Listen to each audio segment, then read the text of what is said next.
Hey everybody, it's October 27th, 2025, and it's just my opinion, Bob, and welcome back. It's been a minute. I've mentioned this a couple times in my past videos, but in case you haven't seen it or you didn't see that particular video, if you're interested in any of the stuff I discuss here, or you're just interested in guitars, music in general, or just listening to what other people have to say, I have a Facebook group page. And you can see more conversations on there and add your 2 cents or contact me directly, whatever you feel like doing. So it's on Facebook if you're on Facebook. And the page is Guitar Collections, then the and sign, conversation. So you just put that in the search on Facebook, Guitar Collections and Conversation. And you'll see my picture of Charlie Brown and Snoopy. And it's there's not a lot of us there. I think there's about 160 something. So if you're interested, check in. Today, I'm going to talk about a few things. First of all, I've come to a realization. I don't know what your musical journey is. I don't want to bore you with a lot of blah, blah, blah. I'll just give it to you in a nutshell. I was 10 years old when I played my first job. My grandmother took me out to play drums. She was a drummer. She had a little trio.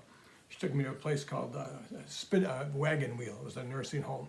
And now at my age, that's what I'm doing, is playing at nursing homes. Anyhow, I was 10 years old. It was my first time, and it was the last job she played before she passed away, so it was a big deal.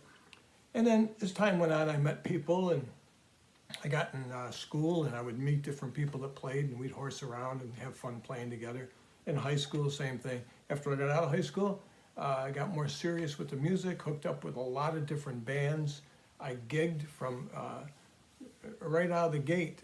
I did it for, I always gigged for a bag of groceries or some extras to put on the table. I never sought to do it as a profession. That was made very clear to me by my grandfather. He said, never chase this professionally. And he was a big band leader and everything. He knew a lot about music. He says, never chase it professionally. If it happens, you will get a lucky break. You will meet somebody that will open a certain door for you. But it's just not you. It's not your talent. That will get you in the door, but it will not make you successful. You need that extra lucky break from somebody or somehow, or a black swan event. Anyways, that's what I did. I always gigged just for some extras and never chased it. I enjoyed playing out. It was fun. I had a good time.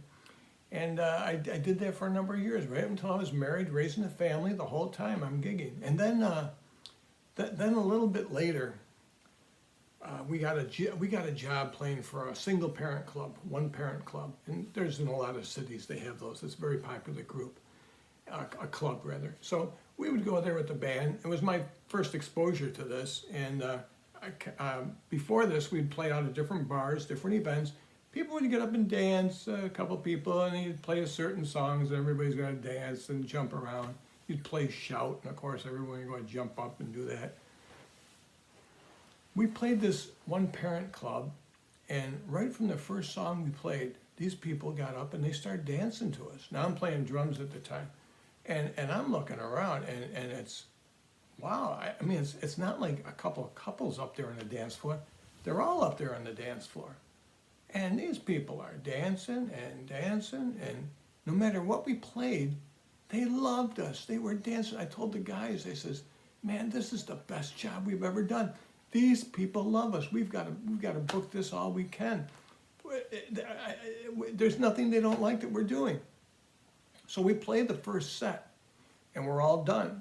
And we're going to take a break now. So we're going to take a break for 15 or 20 minutes. And as soon as we take a break, I mean, I don't even think I put the drumsticks down yet. This guy goes over with a roll of quarters, and he's loading up the jukebox one after another with the quarters. And they hit it, and the music comes out, and they all just start dancing. And I said, okay, here I thought we were good, we were special. We weren't. These people just wanted to dance, that's all. It didn't matter who was up there. You could have been playing Oopa Shoopa. It didn't make any difference. They just wanted to dance. So that was they took the wind out of my sails. I thought we were extraordinary. That's just one tale. So anyways, I did this for a while until I found out that is all they want to do is dance. And at that time, I think I was making $35, maybe $50 a night playing. That's all it paid that time period. And I had my PA equipment and that. And I had DJ'd early on. I didn't DJ a lot, but I DJ'd early on.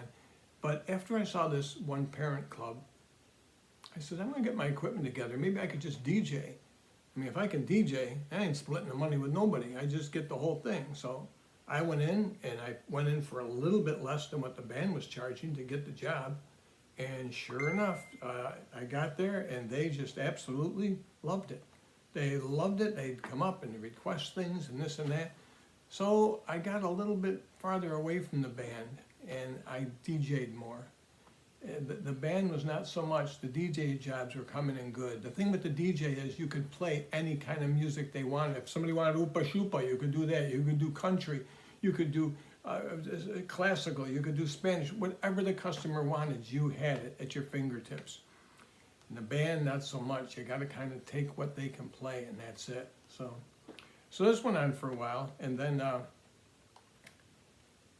I DJ'd for a long time, and my wife, the whole time since we've been together for years, she knew me right from the get-go, and Mary was not a musician, so, and I was, somewhat, I considered myself a musician, so Mary would always go to me with these different jobs. A lot of times she would go to the bar and sit there at the table, she'd sit with the other wives, and they'd all talk, and it was nice, but she wasn't involved in anything, so I was in my early 40s, and Mary said to me, she goes, Bob, please, just once, can we just dance? Can we just dance, just you and me, just dance? And I said, well, yeah, okay, but it was kind of like asking me to play the oboe. I don't really know how to do it, I don't know what to do. I mean, all I know is like the hiney grabbers when you were in high school, you just held the girl and move around. But she goes, why don't we just go take a couple lessons or something? And I said, oh man. And all I could think of was when I took drum lessons or guitar, I didn't really like it. I just wanted to learn on my own, but I says, well, okay. So we went to night school and we took a couple lessons, and the guy taught us these basic steps. Now, when I say dancing, I'm talking about cha-cha, rumba, merengue, waltz, balladina, tango, the whole thing, hustle, everything, all the dances. So this guy taught us some basic moves. And I'm gonna tell you, fool me, Bob was hooked. I couldn't get enough of it. I loved it. And then being a musician, I don't know if you know this or not, but a lot of dance people, they have to have a sheet when they go out, and the DJ will tell them what dances they're doing to what songs, And I'm thinking, you do any dance you want to any song. You're a musician, you improvise, and that's what I did. I never had to go by a list or what they were doing. Just like some dances, somebody might be doing a cha-cha and we're doing some other dance because it works. So anyways, I got wrapped up in it big time. And as a result, I got so wrapped up in it, Mary got to the point where he goes, Bob, I can't dance anymore. Please, let's take a break. Let's just, because we were going out every single weekend, 2 nights a week. Every single weekend we'd go out. And she'd say, Bob, I can't dance anymore. My feet are killing me. Let's just take a break. And I would be dancing with everybody at the place. I just couldn't get enough of it. So as a result, I played the guitar and drums less and less because dancing was so important. But the big thing is we could do it together. I mean, we were both equals, and it was something we could do together. And Mary just wasn't sitting at a table while I'm playing in the drums or the guitar. It was just so neat. And then we could use it anywhere. You could use it at weddings. We'd go on cruise ships. You can use it at any event. It was just one of the greatest things I learned to do. And I didn't realize until I was in my 40s that is definitely the most romantic thing you can do with a woman is to dance. I just never realized. I thought it was some other act, but no, it's dancing. So that is a fact. If you've ever tried it or get into it, if you're a musician, you have a little bit of an edge because you have the rhythm for it, and it's just amazing. So with that said, I guess this video is kind of like turned into a little mini story. I don't mean to rattle on here, but if you're driving in your car listening to this, maybe it'd be entertaining. So now we're down in Myrtle Beach, and in New York, we had places to go to dance. We had duos, and if you're a band playing for dancers, you're playing 2.5 to 3 minute songs, no more. There's no 5 minute solos or drum solo or all these. No. You just stick to the basic song. That's what a dancer wants. He wants it to last 2.5 minutes to 3 maybe, and that's it. You keep it like that, and all these dance groups will hire you forever. So we had duos up there that would have their backing tracks and play, and it was just perfect. It was great. We met a lot of nice people, had a lot of nice places to dance. It was just a great time. We got down to South Carolina, and South Carolina is popular for the shag. I don't know if you've ever heard that. It's kind of like an East Coast swing. It's called the shag, and that's nice. It's nice to do that dance. But it's nice to do that dance once and then do something else the next time and then something else. And you just mix it up. Well, they don't do that. They dance the shag all night.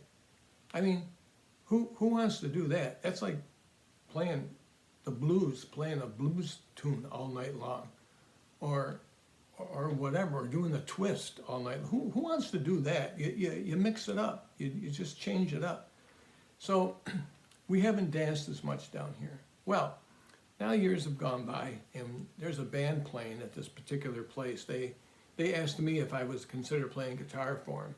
And I hadn't played in a while, and I said, well, what kind of music do you do? They sent me the set list, and they showed me where they were playing. So I said, we're going to come down, we're going to listen to you. So I said, Mary, come on, let's go. We're going to go dance, check these guys out. Well, we got down to this place, and when we walked in, this band is popular. When we walked in, there was one table left. There was one table available. So we took it, table for two. When me and Mary would dance up in New York and go out for an evening, there'd be couples in their mid to late 20s, 30s, 40s, a wide range of people, older people and younger people, just a mix. When we went to this bar a couple weeks ago, and we got there, like I said, it was one table, and we got it.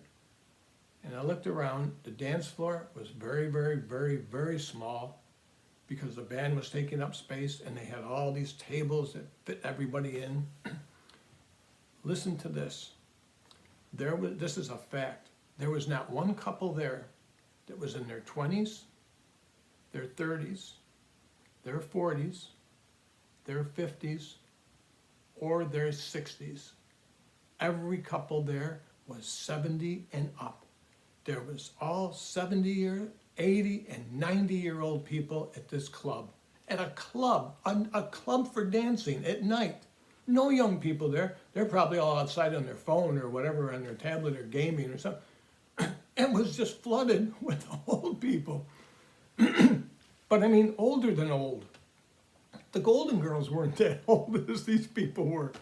And every single one of them up there on the dance floor, bumping into our table, bumping into us. They couldn't get enough of it. Singing, hooping, hollering, drinking, eating, having a grand old time. Something you'd never see back in the day. Back in the days, people lived to be 63, 64, and they passed away. Today, they're just going full strong. And of course, my grandfather, when he would go out dancing with my grandmother, they would go dancing to Guy Lombardo, and my dad would say, "Oh, Guy Lombardo, you got to get with the times, Dad. Dance to Benny Goodman, Glenn Miller." Right? Each generation had their music. Well, now when I see these old people out, they're all dancing to the music of the 70s, the 80s, the 90s, because we're going back 50, 60 years at some point. And yeah, that's old music now, but they just had the best time. We went to another bar down here, check out this other band. Same thing. I was just dumbfounded. We didn't really get a chance to dance like we like, but we got up and danced some, and it was fun. But it was a real eye-opening experience. It was really something. Well, I didn't really get to talk about anything I really wanted to. I started to say something about this. I guess it's just kind of my musical journey. But after I got down here then, in 2017 is when I started my guitar collection again. I got into playing guitar. And another point on musicians and dancing. If you're a musician, you have a good sense of timing for dance, which is very helpful for your partner. And if you learn to dance the right way, the man is the lead. It's probably the only time in your life that the man gets to take control, so take advantage of it. The other thing is, I only met one friend in all my acquaintances with dancers that was a musician. Dancers are not musicians, they're dancers. As far as musicians go, I've only known two musicians that dance or tried to dance. That's it. It's not a two-way street. One doesn't work with the other. And it's a shame, because if that musician was a good dancer, not to pat myself on the back, but like me, I would know what music to play for a group. It's like you see somebody get up and they do a swing or a jitterbug, and you figure, oh, they must like that. I'm gonna play 5 or 6 of them. Yeah, right. Then they're gonna go out to the car, because you don't you don't use those kind of dances multiple times in a row.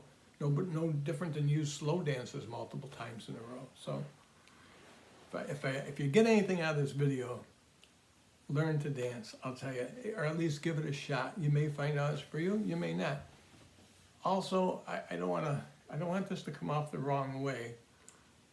A lot of guys are turned off by dancing for the simple fact that they won't stop and ask for directions. You know, they would just sooner be lost driving the car for 2 days than, God forbid, ask somebody, how do I get there, where do I go? Guys don't like to be told that for some reason, I don't know, but I know I needed it, so I went for it. And with that said, I have to say, the other thing that's a little bit of a turnoff is you might get a guy teaching you that comes off as a little bit feminine, like he's showing you all the moves like this for a guy. I mean, even Mary doesn't do all these hand gestures and flings. And we dance as a couple. I had a great teacher. This guy, I had a great teacher that was taught a man to dance like a man, and a couple to dance like a couple.